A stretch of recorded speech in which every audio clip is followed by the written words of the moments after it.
नमो अरिहंताणं नमो सिद्धाणं नमो आर्याणं नमो वज्जायाणं नमो लोये सब्बसागुणम् एषो पंचनमुक्कारो सब्बपावपणाशनो मंगलानं च सव्येसे पठमं हवै मंगलम् मंगलम भगवान वीरो मंगलम गौतम प्रभु मंगलम स्तुलिभद्राद्या जैनो धर्मोस्तु मंगलम ओंकार बिंदु संयुक्तम नित्यं ध्यायन्ति योगिना कामदं मोक्षदं चैव ओंकाराय नमो नमः। अज्ञानतिमिरान्धनं ज्ञानं जन शलाकया नेत्रमुन्मीलितं येन तस्मै श्रीगुरुवे नमः। तस्मै श्रीगुरुवे नमः। धर्म जिज्ञासु भाई और बहनों, शिल्प शास्त्र का हमारा प्रवचन अभी शुरू होने के लिए जा रहा है। आज हम शिल्प शास्त्र में मंदिर निर्माण संबंधी कुछ जरूरी बातों का विवरण करेंगे। कहा जाता है कि शास्त्रीय परिभाषा में जिन मंदिर एक प्रकार का अभिन्न होना चाहिए, परमात्मा का जो गर्भगृह यानी कि गभारा होता है उसमें जाली, खिड़की, कांच इत्यादि रखने से सूर्य के किरण आदि वगैरह गर्भगृह यानी कि गभारे में प्रवेश होते हैं। गभारे में पवन की अवर जवर यानी कि गमनागमन का संचार होता है। इस प्रकार ये जाली, खिड़की या कांच आदि वगैरह अगर रखा जाए तो वो मंदिर में यानी कि गर्भगृह यानी कि गभारे में वो एक प्रकार का भिन्न नाम का दोष बोला जाता है। यानी कि शॉर्ट में कहने का मतलब यही है कि परमात्मा के जिन मंदिर में जो गर्भगृह होता है, गभारा होता है, उसमें जाली, खिड़की, कांच इत्यादि चीजें नहीं रखनी चाहिए। कई लोग ऐसा समझते हैं कि परमात्मा के जिनाले में, गभारे में यदि कोई ऐसी खिड़की आदि वगैरह रखा जाए ताकि थोड़ा हवा पास होने की जगह होवे, तो वो भी हितावह नहीं है, वो भी भिन्न प्रकार का एक दोष लग सकता है। भाग्यशाली जो चौमुख जी द्वार वाला गभारा इत्यादि होता है, वहां पे 4 द्वार होते हैं तो उसका कोई दोष माना जाता नहीं है। यानी कि परमात्मा चौमुख जी हुए, पूर्व, पश्चिम, उत्तर और दक्षिण, वैसे चारों 4 दिशा की ओर परमात्मा को रखा गया हो। साक्षात समूह शरण में तीसरे गढ़ के ऊपर परमात्मा की जिस प्रकार बैठने की अवस्थाएं होती है, इस प्रकार यदि रखा जाए और वहां पे 4 गेट परमात्मा के समक्ष रखा जाए तो उसमें कोई भी प्रकार का दोष माना जाता नहीं है। गभारे में एक प्रणाल यानी कि जो परमात्मा के ऊपर किया हुआ जो पक्षाल का पानी होता है उसका वहन हुए, यानी कि उसको जाने का एक मार्ग दिया जाता है और उसका छिद्र होना आवश्यक बोला जाता है। वो शास्त्रीय एक प्रकार का विधान कहा जाता है, परंतु अन्य कोई भी प्रकार का छिद्र नहीं होना चाहिए। प्रासाद में यदि समझ लो कि ज्यादा प्रकार के छिद्र आदि वगैरह होते हैं तो शिल्प शास्त्र के मुताबिक ऐसा कहा जाता है कि प्रक्षाल का यानी कि प्रणाल का जो पानी बहने का एक ही मात्र छिद्र होना चाहिए, उसके अलावा अन्य कोई भी प्रकार के छिद्र नहीं होने चाहिए। यदि छिद्र होते हैं तो ऐसा कहा जाता है शिल्प शास्त्र के मुताबिक कि वो जिनालय में व्यक्ति पूजा करने के लिए कम आएंगे, ऐसा प्रकार का कहा जाता है। यानी कि व्यक्ति की आने की संख्या कम हो जाएगी, इस प्रकार भी माना जाता है, तो उसका भी ध्यान रखना चाहिए। कई सारे जिनालय के अंदर हम देखते हैं तो अखंड दीपक होता है। वो अखंड दीपक हर जिनालय में कंपलसरी करना वैसा कोई जरूरी माना गया नहीं है, ऐसा कोई फर्जियात प्रकार का नियम बोला जाता नहीं है।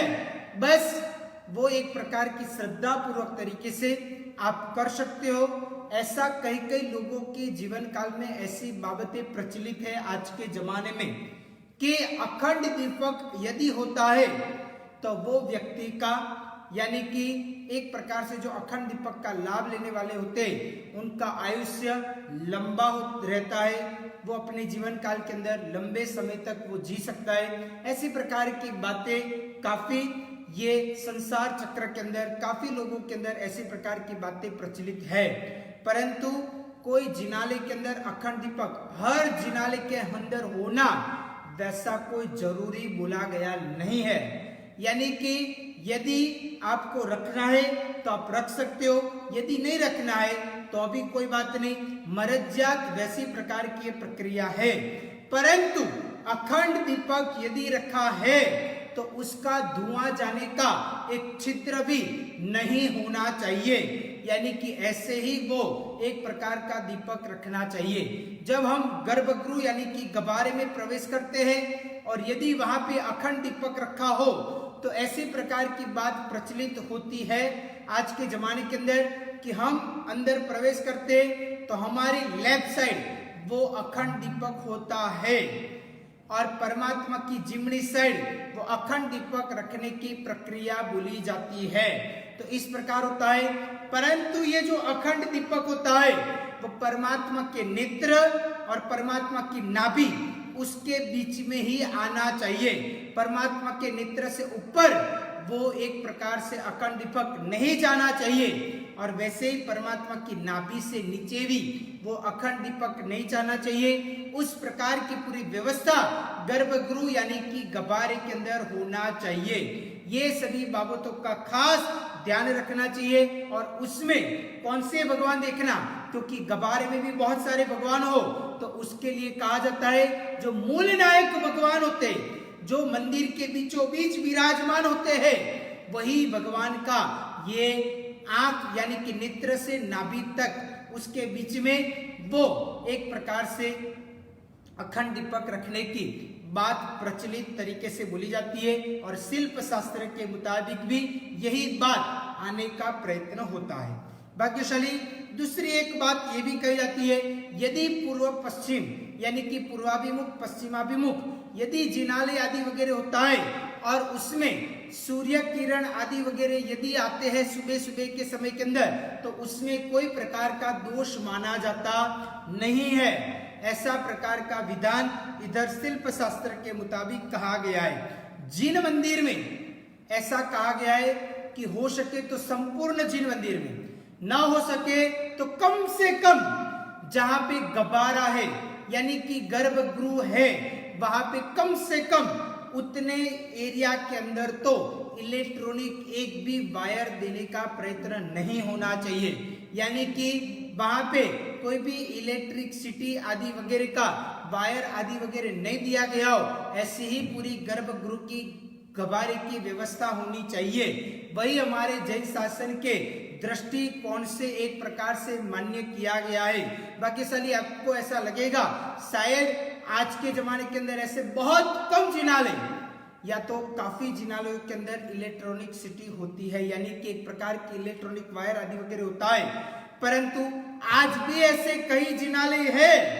कि जहां पे शायद एक भी वायर आदि वगैरह प्रसार किया गया नहीं है। ऐसा भी आज के जमाने के अंदर भी मिलता है। जैसे भाग्यशाली आप देखोगे तो ये दक्षिण के एरिया के अंदर बेंगलोर की सिटी में बसवंतगुड़ी नाम का एरिया है वीवीपुरम के पास, और वहां पे विमलनाथ भगवान का जैन मंदिर है। एक बार जरूर अनुकूलता हो तो वहां पे दर्शन करने जैसे है। वहां पे जो जिनालय है वो जिनालय का रंग मंडप में गभारे में कहां पे भी एक भी इलेक्ट्रॉनिक वायर दिया गया नहीं है, यानी कि लाइट आदि वगैरह बिल्कुल नहीं है, और एकदम नेचुरली परमात्मा का दर्शन करने का एक प्रकार का भाव अजब गजब का प्राप्त होता है। तो भाग्यशाली ऐसे कई सारे जिनालय होते रहते हैं, तो इस प्रकार ध्यान रखना चाहिए। हम कोयम्बतूर से इस तरफ तिरुनेलवेली की ओर आए तो कोयम्बतूर के अंदर एक प्रकार से गुरु जिनालय है, और वहां पे भी ये प्रक्रिया हमने देखी है कि वहां पे एकदम शुद्ध घी के दीपक आदि वगैरह करते हैं, और वहां पे अरिशा आदि वगैरह इस प्रकार रखते हैं कि डायरेक्ट परमात्मा के मुख के ऊपर वो परमात्मा के मुख के ऊपर वो प्रकाश आदि वगैरह आता है। तो ऐसी प्रकार की चीजें काफी संघों के अंदर, काफी जिनालय के अंदर देखने का मिलता है। भाग्यशाली पालीताना के अंदर आप जाते हो तो जरूर देखना नंद प्रभा नाम का जिनालय है। पालीताना में तलेटी की ओर जाते हैं तब लेफ्ट साइड वो नंद प्रभा का जिनालय आता है, और वहां पे भी एक प्रकार से ऐसा कहा गया है कि वहां पे भी कोई इलेक्ट्रॉनिक वायर यानी कि इलेक्ट्रॉनिक कोई भी प्रकार की चीज वहां पे नहीं डाली गई है। तो भाग्यशाली इस प्रकार मंदिर के अंदर कहाँ पे भी इलेक्ट्रॉनिक आदि वगैरह चीज नहीं होना चाहिए, ताकि वो मंदिर के अंदर पॉजिटिव एनर्जी होती है वो पकड़ के रखता है, और पॉजिटिव एनर्जी अधिक से अधिक बढ़ने का प्रयत्न हो सकता है। तो इस प्रकार का हमें अपने जीवन काल के अंदर यदि आपको जिनालय बनाने की इच्छा हो तो ऐसा प्रकार का ही जिनालय बनाना चाहिए। यही शास्त्रयुक्त सही बात बोली जाती है। तो इस प्रकार का यदि जिनालय है तो एक प्रकार से वहां पे बैठ के भक्ति करना, वहां पे बैठ के जाप करना, वहां पे बैठ के परमात्मा की पूजा अर्चना भक्ति करना, उसका एक आनंद कुछ अनेरा ही होता है, एक अजब गजब का होता है। और वहां पे बैठे हुए आप परमात्मा की सच्ची श्रद्धा पूर्वक तरीके से यदि भक्ति करते हो तो ऐसा कहा जाता है कि आपके कई सारे कर्ममेल ऐसे ही धुल जाते हैं। तो भाग्यशाली ऐसा ही अपने जीवन काल के अंदर मंदिर बनाना चाहिए, या तो ऐसा ही मंदिर बनाने का एक विचार आदि वगैरह रखना चाहिए। तो यदि इस प्रकार आप करते हो तो वह शास्त्र युक्त तरीके से माना जाता है।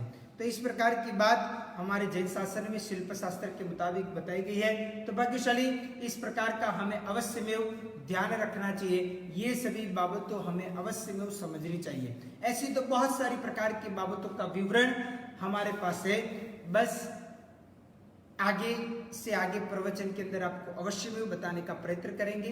अभी हम देखते हैं ज्योतिष शास्त्र की बात। उसके पहले मैं आपको एक बात बता दूं कि कल सुबह में, यानी कि कल रविवार का दिन है, कल सुबह में बराबर शार्प 10 बजे हमारी जैन शासन के लब्धिधारी परम पूज्य आचार्य भगवंत पादलिप सुरेश्वर जी महाराज साहब, जो बहुत छोटी उम्र में 10 साल की उम्र में उनको आचार्य पदवी दी गई थी। सोचो 8 साल की उम्र में दीक्षा ली और 10 साल में तो आचार्य बन गए। और वैसे वो पादलिप सूरी महाराज साहब जो बुद्धि के जोरदार बेताज बादशाह बोले जाए, एक प्रकार से कहा जाता है कि लोगों के मन के अंतःकरण तक वो पहुंच गए थे, जिनके नाम के द्वारा ही शत्रुंजय गिरिराज के पास जो गांव का नाम पालीताना बुलाया जाता है, वो पालीताना नाम भी हुआ है। तो ये पादलीप सूर्य आचार्य भगवंत के नाम के कारण ही वहां पे पादलीप करते हुए यानी कि पालीताना का नाम पालीताना रखा गया। तो ये सभी बाबतों का बहुत जबरदस्त विवरण कल सुबह में आपके समक्ष मैं 10 बजे लेके आऊंगा। तो भाग्यशाली सुनने जैसा है, आपके परिवार, स्नेहीजन, स्वजन, कुटुंबीजन, संघ वाले हर एक व्यक्ति को जोड़ने का प्रयत्न अवश्य में करना चाहिए। अभी हम बात करते हैं ज्योतिष शास्त्र में जन्म कुंडली के अंतर्गत बोला जाता है कि 1 से 11 भाव तक हमने देख लिया।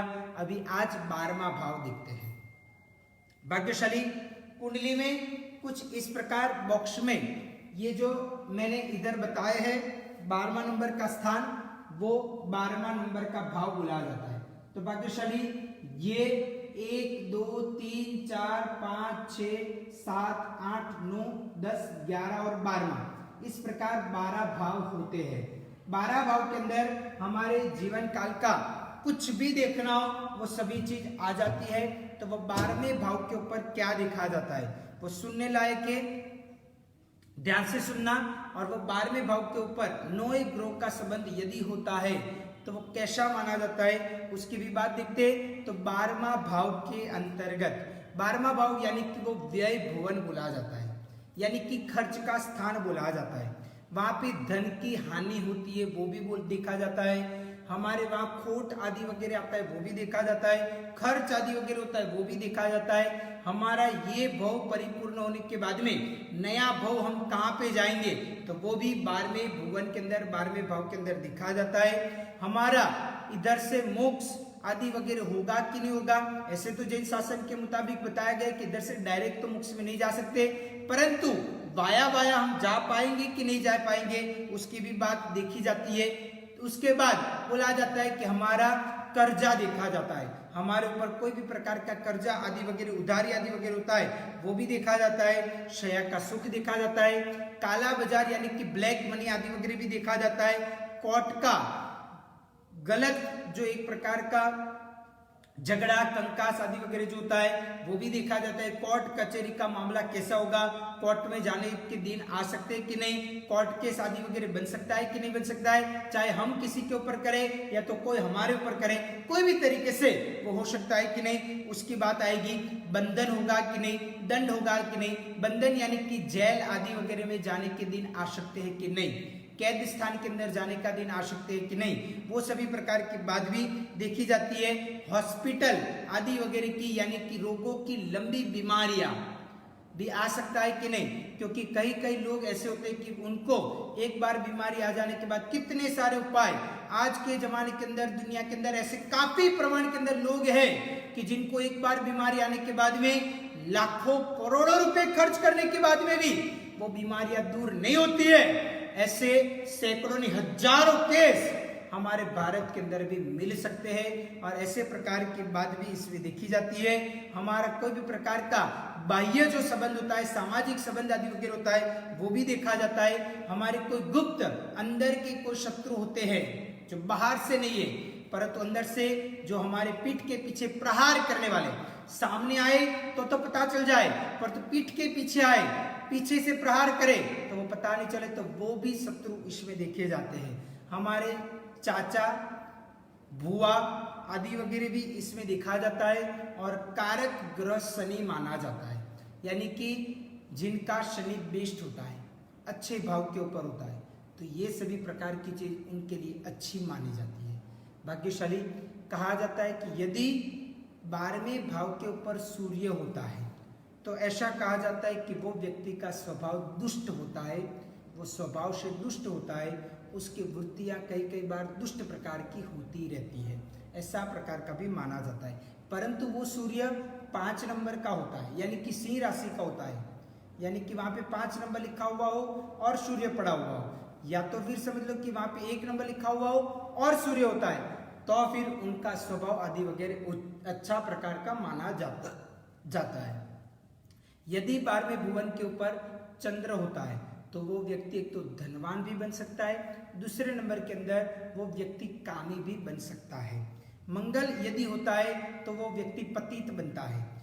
बुध यदि होता है तो वो व्यक्ति दरिद्री भी बन सकता है, यानी कि उसके जीवन काल में दरिद्रता आ सकती है, आर्थिक परिस्थिति बहुत विकट बन सकती है। ऐसे प्रकार के दिन भी उनके जीवन काल में आ सकते हैं। गुरु होता है 12वें स्थान के ऊपर तो वो व्यक्ति मूर्ख बनता है, यानी कि वो व्यक्ति को एक प्रकार से भान नहीं होता है, उसको मैं क्या प्रक्रिया कर रहा हूँ वो मालूम नहीं होता है। उनको दूसरे के साथ कैसे व्यवहार करना, दूसरे के साथ कैसे बातचीत करना, ये प्रकार का ज्ञान की उसके अंदर कमियां होती रहती है, ऐसा प्रकार का बोला जाता है। यदि शुक्र 12वें भुवन के ऊपर होता है तो वो स्वदेश के अंदर, यानी कि जहाँ पे उसका जन्म हुआ वही देश में वो रहता है, तो उसके जीवन काल में कई सारे प्रकार के रोग आ सकते हैं।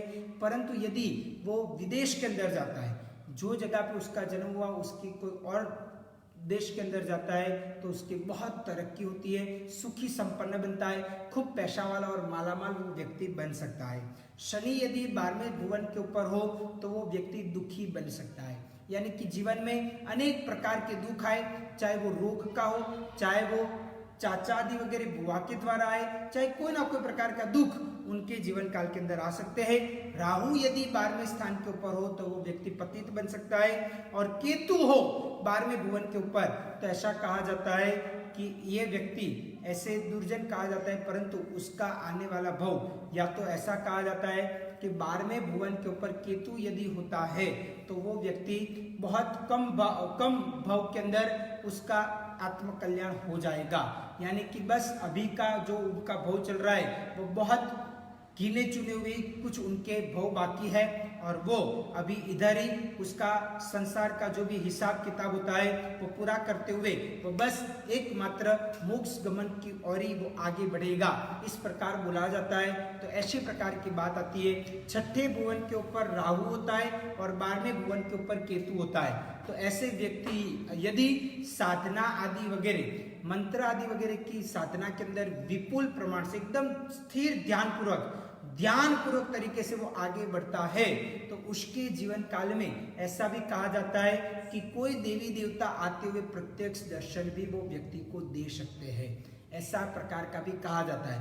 परंतु 12वें स्थान के ऊपर राहु और छठे स्थान के ऊपर केतु यदि होता है तो वो व्यक्ति को भूत प्रेत पिशाच खवी आदि वगैरह का उपद्रव भी आ सकता है, ऐसी प्रकार की भी बात इधर ज्योतिष शास्त्र के मुताबिक बताई गई है। तो भाग्यशाली ये सभी प्रकारों विषयों का ज्ञान हमें आगे बढ़ते हुए हमें हमारा आत्मविकास हुए, बस यही शुभ अभिलाषा के साथ वितरा की आज्ञा विरुद्ध कुछ भी बुलाओ तो मिच्छामि सर्वमंगल्य मांगल्यम सर्व कल्याण कारणम प्रधानम सर्वधर्माणाम जैनम जयते शासनम।